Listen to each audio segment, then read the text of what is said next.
తెలంగాణలో పలు జిల్లాల్లో ఆరెంజ్ ఎల్లో అలర్ట్ ప్రకటించారు. రాష్ట్రంలోని పలు జిల్లాల్లో ఎడతెరిపి లేకుండా వర్షాలు కురుస్తున్నాయి. 5 జిల్లాల్లో భారీ నుంచి అతి భారీ వర్షాలు పడే అవకాశం ఉందని వాతావరణ శాఖ తెలిపింది. అలాగే 18 జిల్లాల్లో భారీ వర్షాలు పడే అవకాశం ఉందని పేర్కొంది.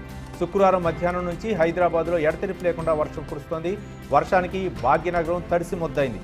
రోడ్లపై భారీగా వరద రావడంతో ఎక్కడికక్కడ ట్రాఫిక్ నిలిచిపోవడంతో ప్రజలు ఇబ్బందులు ఎదుర్కొన్నారు.